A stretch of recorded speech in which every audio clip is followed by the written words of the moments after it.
Yo, what up gamers, I'm Reportark and welcome to my 12.3 ADC tier list. So to start off, I'm just gonna say, I've done a little bit of a restructuring with the tier list. I've decided to remove D tier and just like put stuff, separate stuff a little bit, because previously everything was just really like clustered in A tier, because I think like generally ADCs are pretty close in strength mostly these days. So, but it was just really annoying to look at, so just decided to remove D tier and just put everything, you know, a little more separated. So there's more of a clear distinction between, you know, what is like better than certain other picks. That being said, so there isn't actually that much of a difference between A tier and B tier. However, because I separate them mostly by, you know, general idea of their strength, even within tiers. So for example, the difference between Zeri and Xayah is pretty big. But the difference between, say, Samira and Ashe, that is not a big difference. That is a pretty arbitrary line. They're actually pretty close in strength, you know?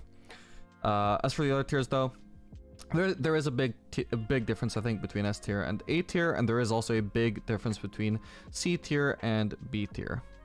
Hope you guys understand that. Anyway, let's move on to the changes from 12.3. So we got, first off, a... Well, actually, I guess a nerf to Auction. I barely even count that guy as an ADC these days, but yeah, got a nerf on his passive. Gets some less damage, I believe. Yeah, less damage when he hits the 3 hits on his passive, and also gets less movement speed, so it makes it a lot harder for him to just like do a single auto and then run up to them and then do the double auto, and therefore proc his passive and PTA. Makes it a lot harder to do that, so. I mean, he's not really played bot lane anyway, but guessing that's a pretty decent hit to whoever was playing Auction in bot lane, so probably makes him the worst ADC by far at this point, maybe. But almost nobody played him, so who cares. Then after that, we got a nerf to Caitlyn. So AD growth decreased, Q damage reduced. So AD growth went from 3.8 to 3.4. And basically that means that late game you're losing like 7 AD at level 18. Which is a pretty big difference. Losing 7 AD at level 18 at full build, it might not sound like much, but it really is. And it affects you a lot throughout the rest of the game as well. And also doing less damage through to secondary targets with the Q, so that means your wave clear is a little bit worse. That doesn't matter too much, but what does matter is that a lot of your killing Qs when you're harassing, they are going to be going through minions because it's hard to hit the champion head up, like straight up. Without it going through anything else. So this is going to be like a big nerf to her poke as well. So she's got a worse laning phase, but also worse scaling. So they hit her in like both places, and fortunately that's had a really big impact over Caitlyn. Her win rate has pretty much just dropped. Yeah, it's dropped exactly by 2%. And I already thought she was being a little bit overrated. Her pick rate was very high, but her win rate was not. So I always had her in like B tier. After this nerf, I'm definitely pushing her down to C tier. If I still had D tier, she would be there. She would be with Kalista and Akshan. I think she's really bad at the moment. You definitely don't even want to consider playing her, honestly. Unless you just really like her, you know. She is playable, but if you're just somebody looking to abuse whatever's good, whatever you think will help you climb, Caitlyn is no longer that.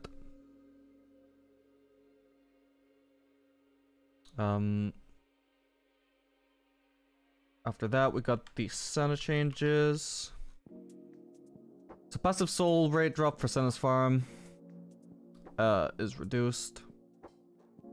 Minions and lesser monsters that Senna kills have a 2.7777%. That's a very specific number, what the hell? Chance to spawn a Mist Wraith. So that is a pretty big nerf to Senna ADC's viability. Fortunately though, she was like so obscenely busted that even with this big hit to farming Senna, she is actually still viable. I was surprised to see that, but you know, that Q slow just made her so fucking busted in this role that yeah, she's still playable. Kraken Slayer win rate is okay. Eclipse win rate is still pretty decent. I mean, you can still keep playing her. If she ever gets nerfed, though, like just general nerfs to like address her support power, which I think might happen at some point, then she will probably be dog shit. But at the moment, she's still like decent enough to even belong to B tier, or you know, could even be at the bottom of A tier, because you know there's just such a small difference between these. Pretty arbitrary. So yeah, she's still playable, guys. But for sure, she's gonna be a lot stronger fasting now. She was probably already stronger fasting, but now the difference is a lot bigger for sure. So if you have the capability of playing fasting, if you got a pre-mid support you can do that with, then that's the recommended way to play Senna. But otherwise, yeah, you can still keep playing her. Then after that, we got a small nerf to Zeri. So for Zeri, I didn't include her in the past tier list because I don't like placing new champions when I barely know how strong they are. It's like a pure random prediction. I don't want to like mislead you guys into thinking that I actually know. Like I actually have any idea what's going to happen with a new champion release.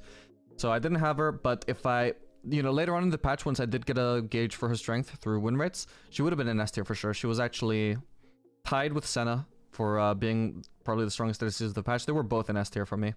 Unfortunately, yeah, Senna moved down all the way down to B tier because that was a decent nerf that she got, but you know, still playable, so still in B tier at least. And Zeri, let's see what this change was. So base movement speed reduced, fully charged, basic attack damage decreased. Good, because that was dealing a lot of damage. And arching lightning damage decreased and can now critically strike. Also, wasn't there a bug fix? With well, not a bug fix, but I'm pretty sure they made it so Runan's.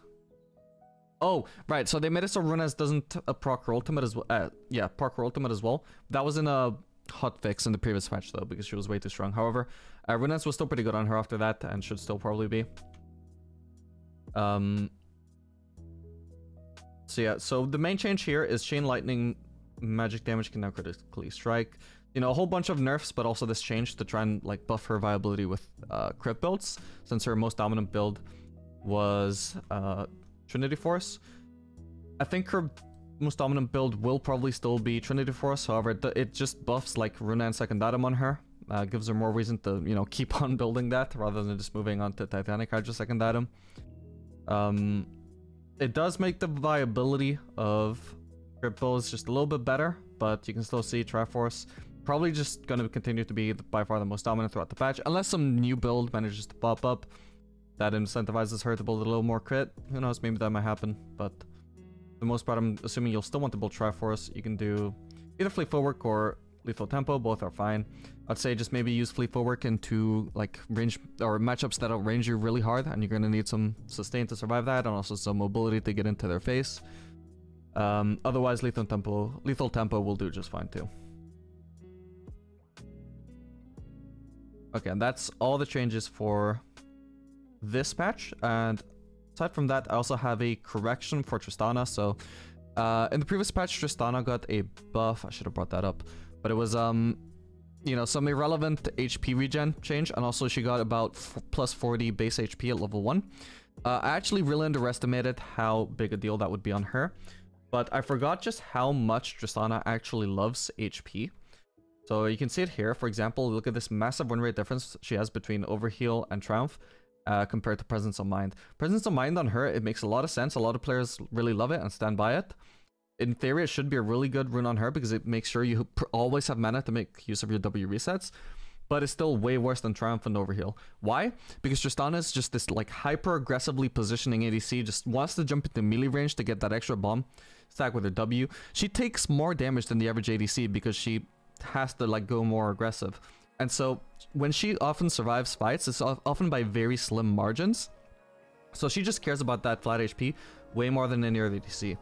So that buff actually brought her from about 49% win rate all the way up to almost 51%. It was almost a 2% win rate increase.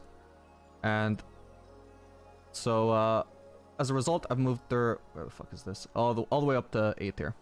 Bottom of A tier. She's not like obscenely OP or anything, but it was a pretty big buff actually. And in fact, I actually just hit master on this patch. Sorry, well, not this patch, the previous patch on 2 different accounts, just completely spamming Tristana. Look at that. Almost no games except Tristana. This account literally, I played almost literally nothing but Tristana.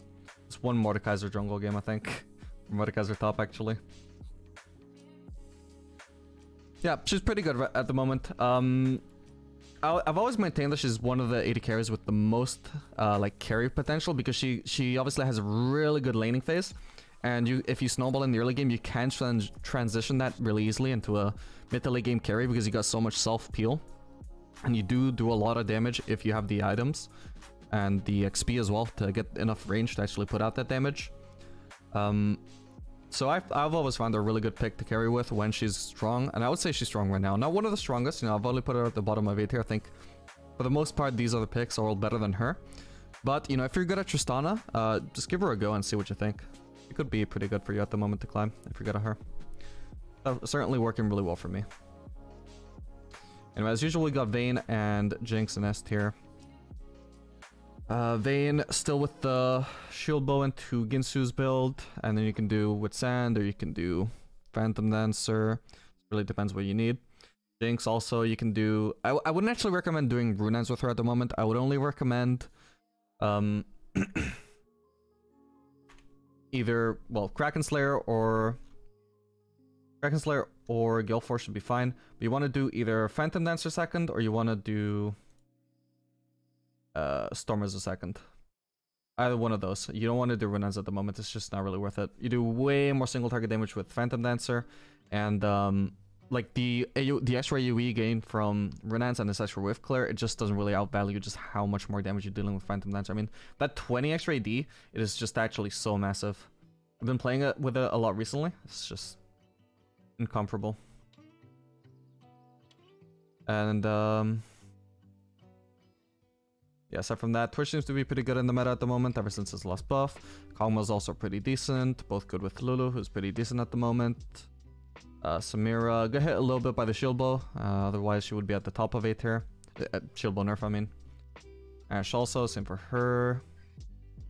Sivir pretty underrated at the moment. Kai'Sa a little bit better ever since the AP build popped up and she got those buffs. Phelios, always just not really as bad as he sounds because people just build him wrong. When you play a Phelios, you need to do Qmax into Emax. You don't want to do Qmax into Wmax, that is way outdated. The lethality max second build is just way stronger. Zai also pretty underrated at the moment if you do Halo Blades with crit. A lot of people are still doing lethality, which is okay, but I still think crit with Halo Blades is better. And Varus also at the top of C tier because I still think he's very underrated as well with the on-hit build. If you do Shield Bow into Wit's End or Shield Bow into Runehands, that's going to be way better than the way most people build him, which is the lethality. That's just garbage. If I were judging him by lethality, he would probably be... Okay, well, actually just one spot under because all of these are so bad, but yeah. On-hit is not quite so bad. Anyway, I think that's all I got to talk about for this patch. So I hope you guys enjoyed this video. Make sure to like and subscribe if you want to keep up with the future tier lists, and if you want to see any of my videos where I'm going to be playing, you know, Tristana, but also any other ADC which I feel like playing, because I'm not tryharding so much in my videos. I just want to teach you guys, you know, how to play a bunch of different ADCs. So if that sounds interesting to you, make sure to subscribe, and I'll see you guys in the next video. Later, gamers.